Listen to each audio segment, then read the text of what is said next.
So hello everyone. तर आज आम्ही बनवणार आहोत घरी गार्लिक ब्रेड. तर गार्लिक ब्रेड बनवण्यासाठी इथे मी घेतलेला आहे 2 कप मैदा आणि इथे चवीपुरतं मी मीठ ॲड करणार आहे. ठीक आहे, तुम्ही पण तुमच्या चवीपुरतं इथे मीठ ॲड करून घ्या. ठीक आहे, आता मीठ ॲड केल्यानंतर मी इथे साखर टाकणार आहे थोडीशी. त्यानंतर साखर ॲड केल्याच्या नंतर आपल्याला इथे ॲड करावं लागेल ही ईस्ट म्हणजे हा असा बॉक्स मिळून जातो तुम्हाला कोणत्या पण बेकरीमध्ये गेल्यानंतर ड्राय ईस्ट म्हटलं की ईस्टचा तुम्हाला बॉक्स मिळून जाईल. ठीक आहे, आणि ईस्ट मी इथे टाकणार आहे 1 चम्मच. मी माझ्या हाताच्या मेजरमेंटनी घेतलेला आहे. ठीक आहे, तुम्ही चम्मचनीच घ्यायचं. आता ह्या सगळ्यांना आपण चांगल्याने मिळून घेऊया. याच्यामध्ये आपण गरम केलेलं थोडंसं कोमट पाणी टाकूया आणि याला चांगल्याला सगळ्याला मिळवून घेऊया.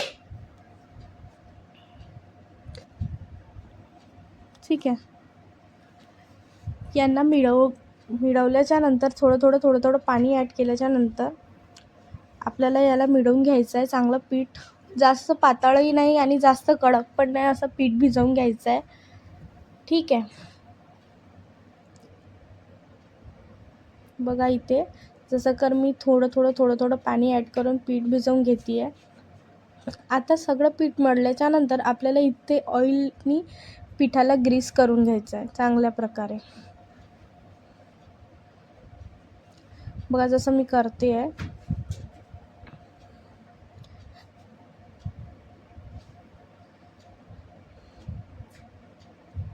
बघा इथे मी चांगलं पिठाला तेल लावून ग्रीस करून घेतलेलं आहे. आधी याचा ज्या प्रकारे मी डो करून घेतलेला आहे तसाच डो तुम्हाला करून घ्यायचा आहे आणि याला आपल्याला अर्ध्या तासासाठी सोडून द्यायचं आहे. ठीक आहे, त्यानंतर अर्ध्या तासानंतर हे बघा असं फर्मेंट होऊन फुगलेलं आहे ही पीठ. त्याला चांगल्याला आपल्याला मळून घ्यायचं आहे. आता इथे मी 15 ते 20 लसणाच्या कड्या घेतलेल्या आहे आणि तेल घेतलेलं आहे. इथं मी गॅसवर पॅन ठेवलेला आहे आणि पॅनमध्ये तेल टाकलेलं आहे. तेल टाकल्यानंतर इथे मी हे गार्लिक त्या तेलमध्ये गरम झाल्यानंतर टाकून घेतलेलं आहे आणि गार्लिक काळं झालं नाही पाहिजे इतकं शिजवायचं नाही, इतकं तळून घ्यायचं नाही. ठीक आहे, आता बघा याला आपल्याला फिरवतच राहायचं आहे गार्लिकला.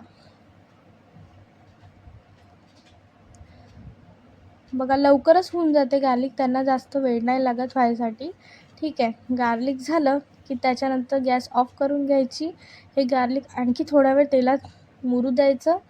त्यानंतर आपल्याला गार्लिक एका प्लेटमध्ये काढून घ्यायचं आहे. मग आपल्याला मिक्सर जारमध्ये गार्लिक, त्याच्यानंतर ऑरिगॅनो जे एव्हरेस्टचं मी इथे यूज करत आहे आणि कियाचं मी इथे चिली फ्लेक्स आणि ऑर्गॅनो यूज करत आहे. ठीक आहे, बघा आणि इथे मी चवीपुरतं मीठ टाकत आहे. याच्यामध्ये ऑर्गॅनोस जास्त टाकाल तेव्हाच तुम्हाला टेस्ट व्यवस्थित येईल. याला आपल्याला चांगल्याने पिसून घ्यायचं आहे. त्यानंतर याला मी काढत आहे. हे बघा जसं मी पिसलेलं आहे तसंच तुम्हाला पिसून घ्यायचं आहे. याच्यासाठी आता बघा माझ्याकडे ओव्हन नाही आहे तर मी कढईमध्ये याला बेक करणार आहे. तर कढईमध्ये मी ठेवलेली आहे कढई गॅसवर. इथे बघा मी घेतलेलं आहे पीठ पुन्हा मळून. त्यानंतर मी हाताला ऑइल लावून एक डो घेऊन घेतलेला आहे हातामध्ये.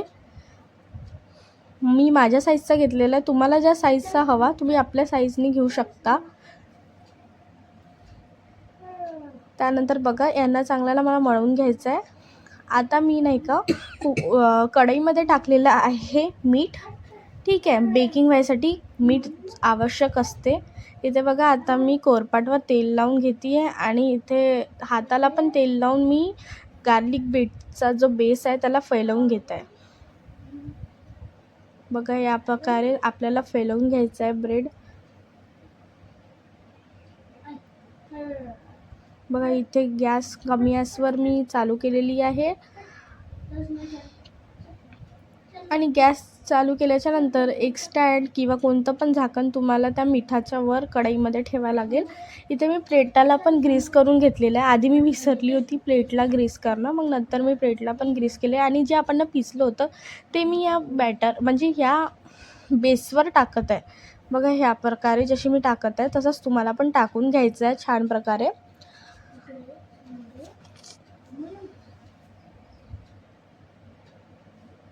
बघा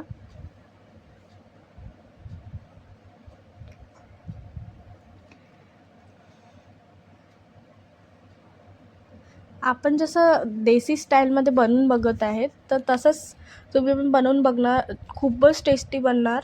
ठीक आहे, पण ऑर्गॅनो जास्त वापरायचा, ठीक आहे, तेव्हाच टेस्ट येते गार्लिक ब्रेडला.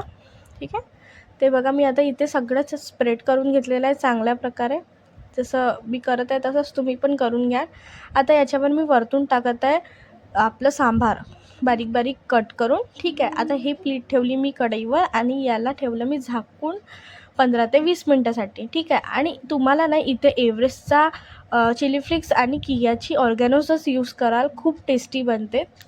ठीक आहे, आता तसंच मी दुसरा पण बेस रेडी करून घेतलेला आहे. दुसरा पण गार्लिक ब्रेडसाठी रेडी करून बघा, किती मस्त दिसतं आहे ना. असंच तुम्हाला पण रेडी करायचं आहे. ठीक आहे, आता बघा इथे जो आपण कढईमध्ये ठेवला होता तो फुगणं स्टार्ट झालं आहे. आता आपण इथे बघू की हा शिजला आहे की नाही शिजला आहे. ठीक आहे, तर हे बघा मला तर असं वाटत आहे शिजलं आहे. ठीक आहे, तर आपण याला ना काढून घेऊया. तर व्हिडिओ चांगला वाटले असेल लाईक करा, शेअर करा, सबस्क्राईब करा. थँक्यू.